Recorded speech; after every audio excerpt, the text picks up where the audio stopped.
Okay, so in this particular question, you will notice that the weight force, which is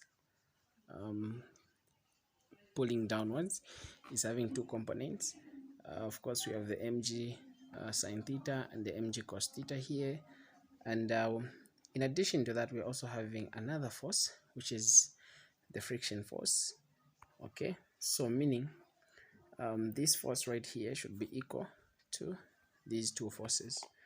And therefore, we know that the friction force is mu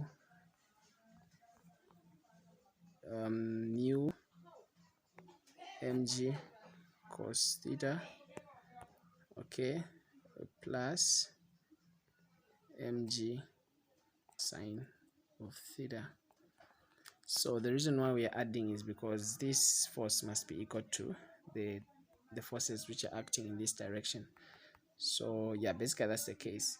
What is pushing or pulling this direction must be equal to the summation of what is pushing or pulling in this direction.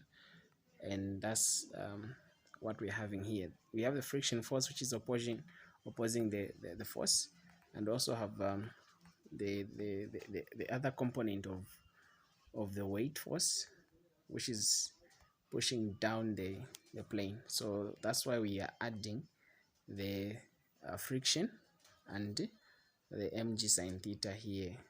Okay, yes, so this is the equation that we are going to use in both cases, the case where we have f as 2 and f as 5. So let's start with where we're having f as 2.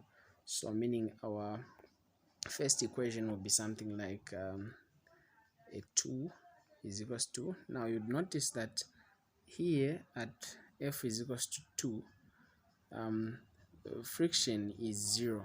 Okay, so I mean the coefficient of friction is 0, so meaning we're having this term as 0 plus this particular term, so meaning 2 will be just equal to mg sine of theta. So let this be equation 1. Now our equation 2 would be that one of 5. So when you take a good look at 5, we're having our mu as 0.5 as given in the question there. Yes, and f2 as 5. So of course 5 would be equal to, this time around our mu is not 0, is 0.5 mg cos theta plus mg sine theta.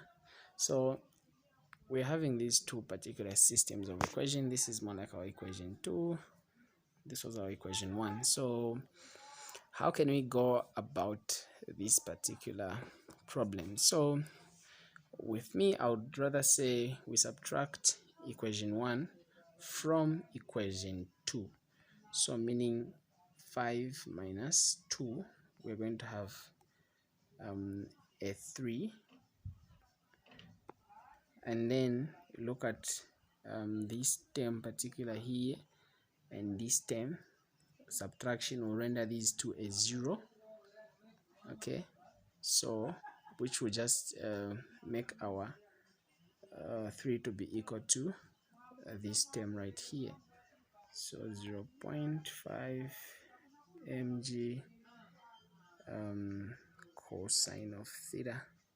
Now we're having this equation more like our equation 3.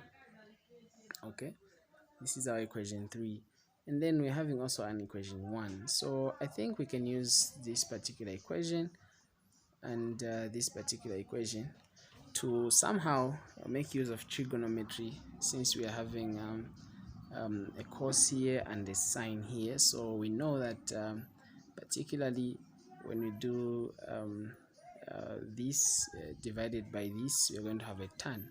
And therefore, before we do that, I think it's good to simplify this part. So this is more like 1/2. And to simplify this, you just take this here, which just means that this 3 will be a 6, which will be equal to mg cosine of theta. Now we said we are just going to divide these two equations, and therefore we put a 2 on top of a 6. Okay, and it will be a 2 here. On top of this we put what is here, an mg sine theta. Okay, sine of theta, and then you'd notice that these would cancel and this particular term will turn into tan theta, which will be equal to, this will become a 1 and this will become a 3. So tan theta is equals to 1 over 3. So